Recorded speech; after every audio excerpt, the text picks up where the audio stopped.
Voilà, on est là une semaine sur deux et on vivait dans 60 mètres carrés à 5 et ça fonctionne très bien. Mes enfants sont heureux comme ça. Même si forcément tu auras une partie de rageux qui vont être là pour essayer de comme d'hab. Hein. Aujourd'hui, je fais tout ce que je fais pour eux, pour demain. C'est que ça va très vite. Hein. Il y a 2 jours, on avait 20 ans. Bon, aujourd'hui, on est avec Rémi. Ça va, frérot? Ça va et toi? La forme. Donc, on est sur un vrai vlog de daron aujourd'hui. On a déposé tous les deux nos gosses à l'école. Il doit être 9 h à peu près. On est avec Chris derrière la caméra, un vrai papa lui aussi. Écoute, Rémi, je pense que le mec qui te regarde là, il te connaît, c'est sûr, parce que tu es une personnalité du fitness français. Mais maintenant, j'aimerais que tu te décrives sans parler du créateur de contenu et sans parler du pompier. Qu'est-ce que tu dirais si on voulait parler de toi? Eh ben, quelqu'un qui vient d'Antibes, né sur Antibes, parti de absolument rien. Moi, d'une grosse famille antiboise qui s'est lancé progressivement sur les réseaux sociaux et comme tu dis aujourd'hui, qui a créé une communauté par rapport au sport, à mon métier de pompier et à mon rôle de papa et qui se fait plaisir avec les réseaux sociaux à l'heure actuelle. Magnifique. Et pour attester, parce qu'il y en a beaucoup, c'est des mythos, Rémi, on se connaît depuis qu'on est gamin et il est vraiment parti de rien. Hein. Je le connais, un jeune du vieil Antibes, gros sportif depuis qu'on est gosse et vraiment, il s'est fait tout seul. Donc, c'est un vrai bel exemple. C'est pour ça que je voulais t'avoir avec nous. J'ai besoin que tu m'en dises un peu plus sur toi. Moi, je te connais depuis qu'on est jeune, mais les gens t'ont connu avec ta paternité. Qu'est-ce que ça a changé? Ton garçon, le premier, maintenant, il a quoi? 8 ans? 10 ans. 10 ans déjà. Il arrive à 10 ans en mars. 10 ans en mars. En fait, tu vois, ça tombe bien que tu me poses ça. Mon compte Instagram, il fait 10 ans le 16 janvier. Énorme. Donc, j'ai créé mon compte le 16 janvier, mon compte Insta. Donc, là où tout a démarré. Comme tu dis, je connaissais rien des réseaux sociaux. Je pars pas du tout de ça. Moi, j'ai fait. On va repartir du départ. Donc passionné de sport. Toi, tu étais plutôt Stade Foch. Moi, j'étais plutôt Place Nationale. On n'était pas loin, mais on était toujours basé sur le sport. J'ai commencé par le foot très jeune parce que mon père m'a mis dedans. Après, rappelle-toi, on s'est mis à la musculation vers 16 ans. Ouais. On allait faire pec-do tous les jours avec mon frère. C'est ça, frère. on en reviendra tout à l'heure, mais il y a des belles histoires. Mais après, je suis tombé un peu dans le fitness. J'ai voulu en faire mon métier. Je suis parti en fac de sport. J'ai fait une licence en STAPS de préparateur physique. Et en même temps que j'étais en STAPS, j'ai rencontré des mecs qui m'ont poussé à passer le concours de pompier. Je connaissais rien des pompiers. Et j'ai eu ce concours. Et en plus, de mémoire, je crois que tu avais, on reviendra dessus, mais tu avais un des plus gros physiques de ta section. Ouais. Et de mémoire, il y avait un concours de pompe, je crois. Exact. Tu étais passé dans le journal, je m'en rappelle encore. Et tu avais fait combien de pompes? J'avais fait 121 pompes. En combien de temps? En, je sais pas, ouais. Voilà, le job, c'était de faire le maximum de pompes en une fois. Rapide, une fois. Pas de pause, rien. Et il avait fait combien? 121 pompes. 121 pompes. Donc, je vous mets au défi d'aller essayer, mais c'est très, très, très costaud encore maintenant. Ouais, 121 pompes et rentrer, passer le concours pompier, réussir le concours pompier, rentrer pompier. Donc, j'avais 22 ans. Ok. C'est déjà il y a un petit moment. Ouais. Et après, il y a eu l'histoire qu'un peu tout le monde connaît, ou en tout cas, j'ai eu mon accident. Oui. Dès que je suis rentré pompier. Terrible. Un accident de moto terrible qui a un peu changé un peu de direction et qui m'a fait avoir un autre état d'esprit sur la façon de voir la vie, de voir les choses et de me battre surtout pour réussir à avoir ce que tu veux. Ouais. Et ensuite, j'ai créé mon compte Instagram en 2016. D'accord. Donc, je venais d'être papa. Okay. Enfin, j'allais être papa. Ouais. Le 16 janvier, mon fils est né en mars. Donc, j'allais être papa. Je mettais des photos sur Facebook. Je partais en vacances, je mettais 1000 photos pour ma famille, voilà. Et un jour, j'ai un pote à la caserne qui me dit t'as vu, il y a Instagram, ça marche le top. Il y a toi qui es à fond dans le fitness, qui fait des programmes. Il y a plein de trucs à faire avec. Et si tu veux, je me suis lancé là-dedans en mettant mon rôle de futur papa, mon rôle de pompier, mon rôle de coach sportif et mon rôle mon contenu un peu lifestyle. Ça a marché. J'ai eu très vite beaucoup d'abonnés, 10 000, 15 000 abonnés au bout de un mois, quelques jours. Et mon collègue m'a dit, mais t'as vu qu'il y a beaucoup de monde et tout. Et donc, j'ai vu qu'il y avait vraiment un truc à faire. J'ai des premiers sponsors qui sont venus me démarcher pour des compléments alimentaires, pour des trucs. Et ensuite, j'ai exploité la vague en continuant à surtout kiffer ce que je fais, quoi. C'est vraiment important des réseaux sociaux. Moi, je mets du contenu comme ça vient. Je me prends pas trop la tête. Ouais, ça se voit. Et je pense que c'est ça qui te plaît aussi, c'est que tu fais des choses vachement brutes. Exactement, vachement brut, vachement vrai, et j'ai pas envie d'aller dans un truc où pour faire du buzz, pour faire du vu. Des fois, je fais des trucs qui vont cartonner, et des fois, je fais des trucs qui vont moins marcher, mais je le fais quand même. Et j'essaie de pas me prendre la tête. Et aujourd'hui, j'ai la chance d'avoir plusieurs millions d'abonnés dans les différents réseaux sociaux. C'est énorme. Je crois que tu mis bout à bout, t'en as un paquet. Parce que j'ai vu sur YouTube, t'en as presque 3 millions. Plus, J'en ai plus, ouais. J'arrive à 4 millions sur YouTube, énorme. 2 millions sur Insta, 1,5 million sur TikTok et 1,5 million sur Facebook. D'accord. Donc ouais, ça fait un petit, ça fait un bout paquet, à bout. Ouais. Et mais voilà, au contraire, ça me permet de continuer à. Ça me motive en fait. Tu sais, plus tu prends du monde, plus tu vois que les gens kiffent ce que tu fais, et plus ça te motive. Même si forcément tu auras une partie de rageux qui vont être là pour essayer de te critiquer comme d'hab. Hein. Et au contraire, c'est ce qui te pousse encore plus parce que tu sais très bien que quand tu commences à avoir un petit peu de jalousie, bah, c'est forcément que tu fais quelque chose qui marche. Sinon, ça va pas. L'un ne va pas sans l'autre. Et voilà, donc j'ai exploité tout ça un maximum. Et aujourd'hui, je suis épanoui dans ce que je fais, dans mon rôle de papa, mon rôle familial, si tu veux, qui est hyper important et qui, aujourd'hui, je fais tout ce que je fais pour eux, pour demain. Ouais. Je sais que ça va très vite. Hein. Il y a 2 jours, on avait 20 ans. Ouais, Aujourd'hui, on en a bientôt 40. Et pour rebondir là-dessus, on a conscience que tu fais énormément de choses, tu es très proche de tes gosses. Est-ce que ça vient de ton enfance? Est-ce que c'est le. Ouais, alors nous, on vivait dans. Ouais. Mais alors, pour partir aux sources, donc moi, je suis une famille, je suis né sur le port d'Antibes, hein, je suis une famille de pur Antibois. J'ai une grande sœur, un petit frère. Bon, mes parents qui sont toujours ensemble, qui nous ont élevés dans cette union, si tu veux. Hein, on était 5 comme les 5 doigts de la main, c'est ce que me disait ma mère tout le temps. Et on vivait dans 60 mètres carrés à 5. Donc j'avais un lit superposé avec mon grand frère, avec mon petit frère, jusqu'à l'adolescence, quoi. Et c'est là où j'ai passé les meilleurs moments de ma vie, hein, vraiment très très proche. Donc effectivement, avec mes gosses, avec ce que j'ai aujourd'hui, je veux être le plus proche possible, même si la vie a fait que je me suis séparé une fois, que j'ai divorcé. Et aujourd'hui, avec la nouvelle femme avec qui je suis. Mais justement, tu es un bel exemple. Que malgré la vie de nos jours, où moi je suis aussi d'une famille, mon père et ma mère sont séparés, j'ai eu beaucoup d'amour. Tu es la preuve humaine que c'est possible. Ça marche. Donc tu fais les choses très bien. Je sais qu'il y en a beaucoup qui nous regardent, qui sont dans cette situation-là, qui sont souvent perdus. Donc vous avez la solution, elle est là. Hein. C'est toujours possible dès que tu as du temps. Ouais, je vais en parler un petit peu parce que c'est important. Aujourd'hui, c'est important. Aujourd'hui, moi, de toute ma famille, tout le monde est encore ensemble. Mes oncles, mes tantes, mes grands-parents, vous savez, pour ceux qui peuvent me suivre, voilà, je suis le mauvais petit canard. Je suis la personne qui, à un moment donné, voyait que ça commence à aller mal dans mon couple. Et on a essayé de mettre un peu de l'eau dans son vin et ça n'a pas fonctionné. Et on s'est séparés. On s'est séparés en très bons termes. Yes. Moi, la seule objectif que j'avais, c'était que mes enfants soient heureux. Pas parce que ses parents se déchirent voilà, j'avais pas envie de ça. Donc on s'est séparés intelligemment. Mon ex-femme pourrait le dire, mais on a foiré notre mariage, on a réussi notre divorce. Mais c'est carrément ça, parce qu'aujourd'hui on est vachement proches l'un de l'autre, pas comme frères et sœurs, mais presque. On s'occupe vachement bien des enfants. Et voilà, on les a 1 semaine sur 2 et ça fonctionne très bien. Mes enfants sont heureux comme ça. Et voilà, il faut vraiment, quand vous vous séparez, essayer de prendre sur vous, même s'il y a l'amour, même s'il y a de la haine qui s'est mise, pour vos enfants, quoi. C'est hyper important parce que eux, ils vont se développer dans une atmosphère où aujourd'hui, avec toute la merde qu'il y a autour de nous, on a besoin d'amour et l'amour le plus important, c'est l'amour de sa famille, l'amour de ses parents.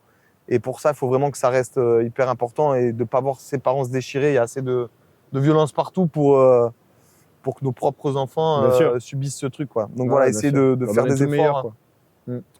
Voilà, même s'il y a des tromperies, même s'il y a des trucs, voilà, essayez de mettre ce qu'il faut pour vos gosses, quoi. Et du coup, pour revenir à cette période où tu as été papa, donc juste après que tu aies créé ton compte Insta, est-ce que ça a changé ta vision de l'homme en général? Tu sais, quand on est gamin, on a une vision du bonhomme qui est un peu particulière. Quand on devient papa, souvent, ça change. Mais oui, non, mais moi, ça change. Enfin, tu sais, je vais pas te la... Quand tu deviens papa, tu oublies la vie que tu avais avant. Yes. Entièrement. C'est autre chose. Tu vis plus pour toi, tu vis pour ce que tu as créé, voilà, parce qu'eux, ils n'ont pas demandé à être là, c'est toi qui en as voulu, tu vois ce que je veux dire? Donc, tu leur dois tout. Moi, je dois tout à mes enfants. C'est moi qui ai choisi d'avoir des enfants. Je leur dois vraiment tout. Et effectivement, j'ai envie d'être comme tu dis, cette image de daron solide. J'ai envie de l'avoir, mais tu sais comme moi que si ta fille elle veut te maquiller en princesse, tu le fais. Côté garçon avec mon fils, ouais, effectivement, je joue un peu le bonhomme, on joue à la bagarre, je joue au foot avec lui et tout, mais dès que ma fille elle vient, elle se met dans mes bras, je me transforme en la plus belle princesse que tu peux avoir. Elsa à côté, c'est rien. Ou une sirène, j'ai vu. Mais ouais, une sirène. De temps à autre, je me balade dans les campings, si me voyant en sirène, c'est rien. Mais ouais, non, j'essaie de vraiment leur apporter tout ce que je peux leur donner. Et voilà, je prends le temps qu'il faut, même si ma vie demande beaucoup de temps dans mon boulot, dans les réseaux, ça prend du temps. Voilà, ma priorité, c'est eux. Et voilà. Et encore une fois, ce que je veux leur transmettre le plus, c'est du sport. Ouais. Bon, il y a une chose que vraiment je passe pas à côté, on va dire, c'est je l'ai mis au sport. Le petit, voilà, aujourd'hui, il fait du foot, il fait du tennis. Bah, Il fait d'ailleurs, toi, de la boxe. ton père t'as mis tôt. Ton père, il Tôt. joue au ballon. Ah, De mémoire, ouais, ton père, il joue au ouais, ouais. ballon. Ah, Juste là, d'ailleurs. Ouais, au il jouait Portugal. là, il a joué dans les vétérans, il a joué en 3e division à l'époque Ouais. avec Antibes. Et petit, il m'a mis avec un ballon au pied. Et voilà, moi, je suis né avec un ballon, une boule de pétanque, une canne à pêche. Bien sûr. Et Gros ouais, joueur de pétanque, hein. Vous savez pas, mais gros joueur de pétanque. Vous pouvez le croiser sur les tournois ici. Gros joueur. Avec un petit verre de rosé, on n'en parlera pas. Mais petit gros Ricard. joueur. Mais ouais, non, le sport, ça a été pour moi, je suis né là-dedans. Après, j'étais hyper actif, donc Ouais. mes parents m'ont mis dans tous les sports qu'ils pouvaient mettre pour essayer de me dépenser un maximum. Et voilà, pour les gosses, c'est pareil, j'essaie de leur faire plein de trucs, de leur faire tester plein de trucs pour qu'ils kiffent. Et tu vois, la petite, elle faisait de la danse, une petite princesse, aujourd'hui, elle fait de la natation, mais j'ai vraiment envie qu'ils se développent dans un sport. Ouais. Parce qu'aujourd'hui, c'est hyper important pour être en bonne santé, pour te Et la sentir preuve en bien. est que tu le transmets, tu vois, ton père il t'a mis petit, regarde, la preuve en est que maintenant c'est une valeur pour toi importante et que tu le transmets à tes gosses aussi. Exact, Donc, ouais, c'est sûr. C'est beau. Et pour rester sur le sport, donc tu as parlé d'une petite anecdote tout à l'heure. Bon, faut savoir qu'on a commencé à muscu ensemble, on avait quel âge? 16 ou 16 ans. 16 ans, je pense. Bah, On a- moi, en tout, bah oui, t'es Ouais. décembre comme moi. Bah ouais, Toi, ça. c'est ton anniversaire Ouais, en 3 jours. ouais, on est pas loin. Donc, il faut savoir qu'on a 16 ans. commencé la muscu dans une salle emblématique ici à Antibes, c'est Versa Gym. Pour ceux qui connaissent, ceux d'ici, ils connaissent. Le lézard. Et ouais, exactement. Et quand on a commencé, on était un peu jeunes, ambitieux, on avait envie de croquer la salle à pleines dents, de prendre du muscle. On savait pas trop quoi faire.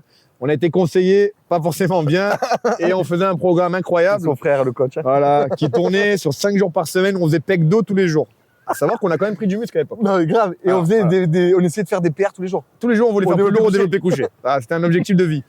Donc, ça, c'est une parallèle assez simple sur notre vie de maintenant.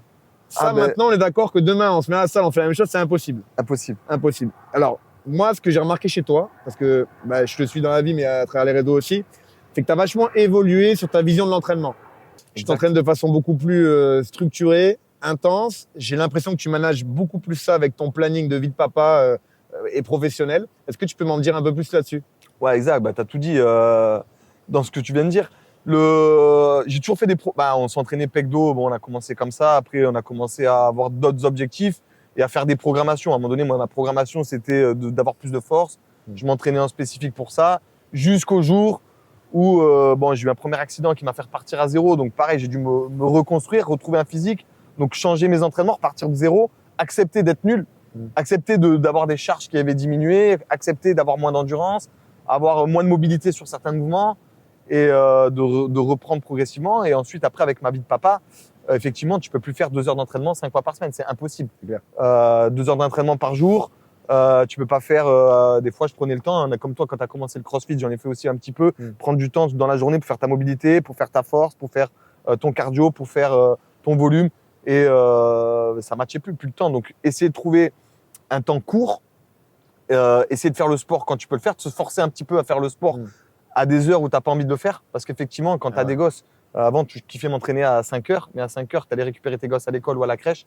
Tu peux plus t'entraîner à ces heures-là. Donc, c'est accepter de s'entraîner peut-être le matin quand tu t'entraînais là et changer cette programmation pour être. Moi, mon objectif, c'était d'être le plus complet possible en étant un peu nul partout.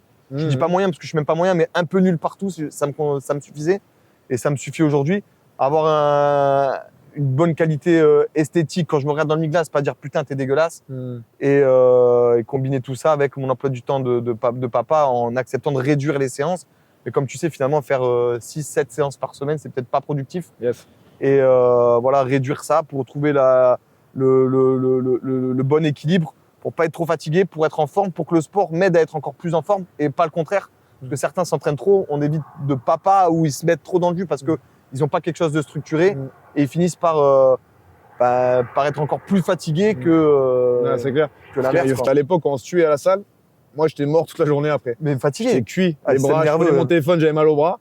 Et c'est vrai qu'on n'en est plus forcément capable, mais parce qu'on n'en a plus envie non plus. Et un truc que tu inspires et que tu incarnes super bien, c'est le fait d'être le côté tactique, comme on dit. Tu sais, Ouais. tactique, c'est que ça va bien que ton boulot. Je pense que c'est aussi pour ça que les gens t'apprécient et t'admirent sur les réseaux. C'est que tu es en forme toute l'année. On peut faire ce que tu veux, même s'il y a des moments où peut-être toi, tu te sens un peu plus ou moins d'affûté. Tu es en forme toute l'année.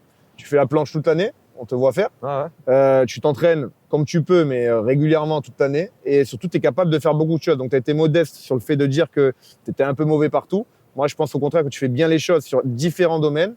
Et c'est ça qui est inspirant, je pense. C'est ça qui est important. Ouais, c'est. Et en tant que papa, excuse-moi, je te coupe, mais en Non, tant mais que papa, porter tes gosses, je me vois pas, moi, dire un jour à mes filles, ah, papa, il est fatigué, il peut pas vous porter si vous êtes fatigué, vous, tu vois. Ah non. Je me vois pas dire, j'arrive pas à vous monter à la maison si papa, il est venu vous chercher à pied.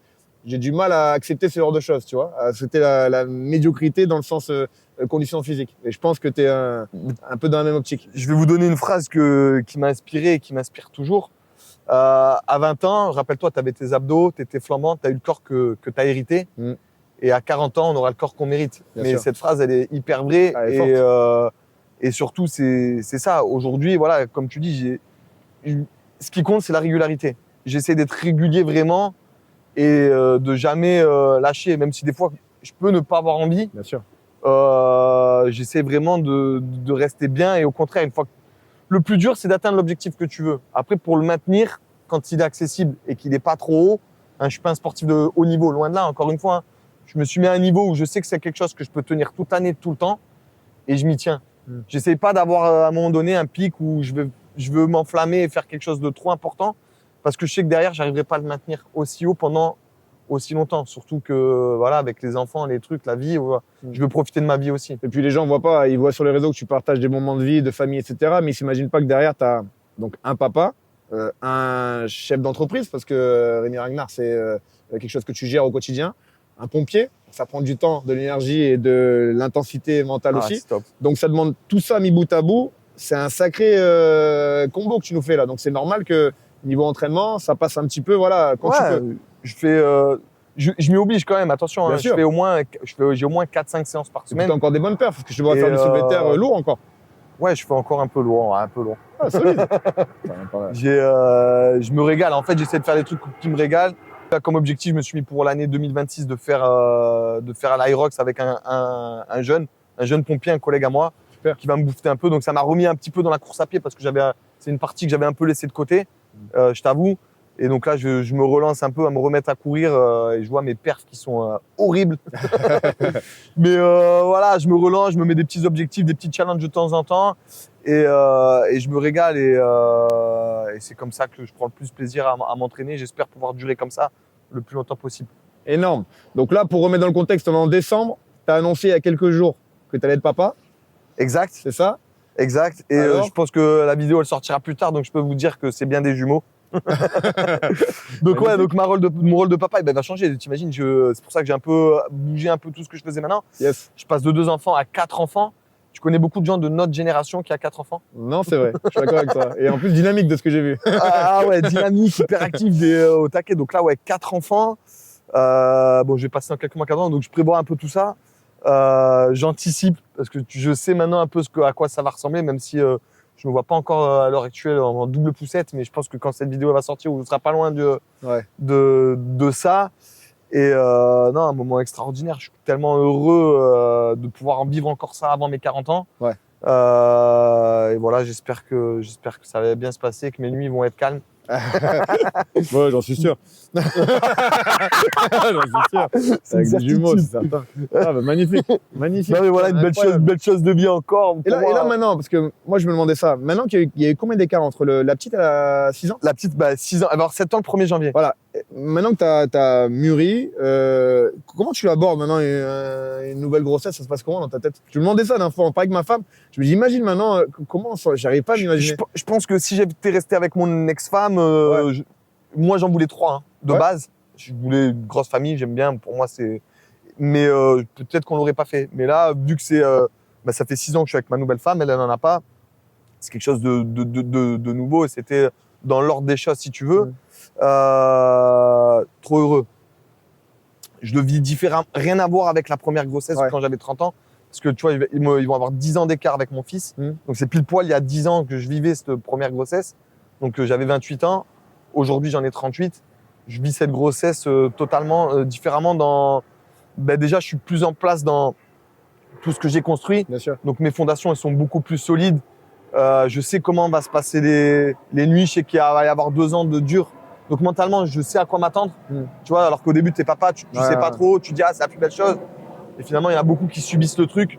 Donc on va dire que j'anticipe plus de trucs et je suis beaucoup plus détendu que ce que j'avais été auparavant. Et à l'inverse de ce que beaucoup me disent, moi, je pense que j'ai beaucoup plus de patience maintenant que ce que j'avais avant. Ouais, je te comprends, Je Mathieu. suis, je pense que j'ai plus de patience et donc je pense que je vais vivre. Moi, je te dis, hein, on pourra refaire la vidéo dans 1 an si tu veux, pour voir où j'en suis, mais en tout cas, beaucoup plus serein que ce que j'avais été les premières fois. Top, magnifique. Et du coup, il y a une question qui me tient à cœur, que j'aime poser à mes invités qui sont papas. C'est si tu te revoyais, donc tu vas voir le Rémi d'avant la paternité. Donc là, on est en plein dedans, hein, d'accord. Ouais. Mais avant ton premier petit bébé, et tu peux lui parler, tu peux lui donner un conseil, tu lui dirais quoi? Parce que tu sais, on est perdu à ce moment-là, hein, c'est l'inconnu. Hein. Ah ouais, Qu'est-ce que tu pourrais lui dire? T'inquiète pas, ça va bien se passer. Magnifique, magnifique, magnifique. Très beau conseil. Top.